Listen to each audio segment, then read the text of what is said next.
اللہ تعالیٰ نے قرآن پاک میں فرمایا ہے، وعدہ ہے اللہ تعالیٰ کی قرآن پاک میں کلام میں نہ زیر زبر پیش میں قیامت تک یہ وہ واحد کتاب ہے جس میں کوئی چینج آ ہی نہیں سکتی۔ اللہ نے خود حفاظت کا ذمہ لیا ہے۔ میرے آپ سے نا اللہ تعالیٰ نے ایک وعدہ کمٹمنٹ کی، وہ ایک آیت ہے، لیس للانسان الا ما سعی۔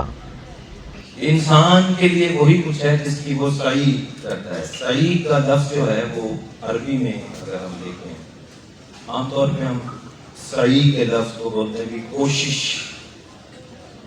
میں نے تھوڑی سی اس پہ ریسرچ کی، انگلش میں 3-4 لفظ ہیں، وہ ہر ایک کو پتہ ہے، میں وہ لفظوں کے اندر تھوڑی سی بات کو وضاحت کرتا چلوں۔ سب سے پہلا ایک لفظ ہے جس کو ہم کہتے ہیں کہ جی ٹرائی کیا ہے۔ ٹرائی مثال کے طور پہ یہ ایک ڈائس ہے، اس کو مجھے ٹاسک دیا ہے مینجمنٹ نے کہ اس ڈائس کو آپ نے اٹھا کے نا وہاں تک لے کے جانا ہے، وہ پلر تک۔ میں نے اسے اٹھانا چاہا ہے، یہ مجھ سے اٹھا ہی نہیں ہے، بھاری ہے، تو میں ان کو جا کے کہتا ہوں کہ میں نے ٹرائی کیا ہے، مجھ سے نہیں ہے۔ پہلا گریڈ یہ ہے، میں نے کوشش کی ہے، مجھ سے یہ نہیں ہو رہا نا۔ دوسرا یہ تھا کہ میں نے ایفرٹ پٹ کرنی شروع کی۔ یہاں سے میں نے اٹھایا 1 فٹ میں ادھر لے گیا، فٹ کے بعد میں نے دیکھا یار یہ بھاری بہت ہے، میں جا کے کر دیا، مجھ سے نہیں ہوتا۔ اگلا سٹیج ہے، اس کے بعد ہے جی اسٹرگل کی، میں نے اس کو اٹھایا، میں وہاں تک چلا گیا اور پھر میں گر بھی گیا، مجھے چوٹ بھی آ گئی، پھر بھی میں ہار گیا۔ میں نے کہا یار میں نے اسٹرگل کی ہے اور وہاں تک میں پہنچ آیا ہوں، پھر میں گر گیا ہوں، مجھے چوٹ آ گئی، میں دوبارہ نہیں اٹھا سکتا، یہ چوٹ میری زیادہ بھی ہو سکتی ہے۔ چوتھا جو گریڈ ہے نا، جس پر اللہ کی مدد آنی ہے، جس پر اللہ نے وعدہ کیا، وہ ہے اسٹرائیو۔ میں نے ہر حال میں اس کو اٹھا کے وہاں تک پہنچانا ہے، اور اللہ کی مدد ہو سکتا ہے وہاں میری منتظر ہو، وہاں اس پلر کے پار مجھے وہاں تک اللہ تعالیٰ آزمائیں گے کہ یہ ادھر پہنچتا ہے کہ نہیں پہنچتا ہے۔ اللہ کا وعدہ جھوٹا نہیں ہو سکتا، اللہ کی کوئی بات نعوذ باللہ غلط ہو ہی نہیں سکتی، ہمارے بلیف میں کمی ہو سکتی۔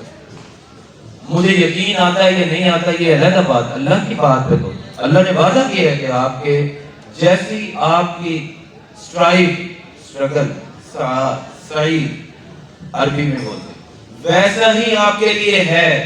اب مثالیں آپ کے سامنے 3 تو آپ کے سامنے آ گئی مثالیں، سکسیس سٹوری یہ ہمارے آپ میں سے ہی تو ہیں لوگ، یہ بچے یا پروفیسر صاحب، انہوں نے کتنی اسٹرگل کی ہے۔ اگر بیٹھ جاتے فیکٹری کے ورکر بن کے بیٹھ جاتے، زندگی گزر جانی تھی یار۔ 25-30 سال سے ایک بندہ ایک ہی فیکٹری میں 20,000 پہ آیا تھا، 25 سال بعد وہ 50,000 پہ ہوگا پیکیج۔ لیکن اسی فیکٹری میں ایک ورکر آیا تھا، ینگ تھا، 18-20 سال، اس نے آگے بڑھنے کا سوچا تھا، اس کو یہ پتا تھا کہ میں محنت مشقت کر کے اپنی زندگی کو اور بہتر اپ گریڈ کر سکتا ہوں، میں اور لوگوں کے لیے سورس بن سکتا ہوں۔ اس نے محنت کی۔ بہت ساری ایسی مثالیں، بہت ساری ایسی کمپنیز میں موجود ہیں، آپ بلیو کریے کہ وہ ایک آفس بوائے کے طور پہ وہاں پہ آئے اور آج وہ مینیجر کی سیٹ پہ، یعنی لاکھوں روپے کی سیلریز لے رہے ہیں۔ یہ کئی جگہ پہ ہے، کئی میرے انٹریکشنز رہتا ہے، میرے اپنے اسٹوڈنٹس ہیں، بہت سارے میں ہزاروں میں ہیں تعداد میں، اللہ تعالیٰ نے ان کو عطا کیا ہے۔ لیکن ایک وقت تھا کہ ان کے پاس ایک وقت کا کھانا ہوتا تھا، ٹائم ایک وقت جب پیسے ہوتے تھے، دوسرے وقت کے کھانے کے پیسے نہیں۔ انہوں نے 7 سال پارٹ ٹائم جاب کر کے اپنے آپ کو اپ گریڈ کیا اور آج وہ ہزاروں لوگوں کا سورس بنے ہوئے ہیں، اور قیامت والے دن بھی فیصلہ ہمارے آپ کا یہی ہونا ہے۔ نبی پاک صلی اللہ علیہ وسلم نے فرمایا خیر الناس من ينفع الناس۔ آپ میں سے بہترین وہ لوگ ہیں جو دوسروں کے لیے نفع رسانی کا باعث بنیں گے۔ بھائی دوسروں کے لیے ہم تبھی کریں گے نا جب میرا گھر خود پورا ہوگا۔ میں دوسرے گرے ہوئے بندے کو کیسے اٹھا سکتا ہوں؟ میں خود ہی گرا ہوا ہوں تو میں کیسے اٹھاؤں گا؟ میں اگر خود جہالت کے گٹر میں گرا ہوا ہوں میں کسی کو کیسے باہر نکال سکتا ہوں؟ اس کے لیے مجھے خود اپنے پاؤں پہ کھڑا ہونا پڑے گا۔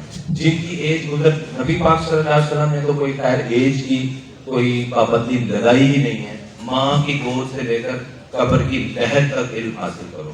اور فرمایا کہ جس آدمی کی یا قوم کی مفہوم ہے آج اس کے گزشتہ کل سے بہتر نہیں ہے، وہ تباہ ہو گئے۔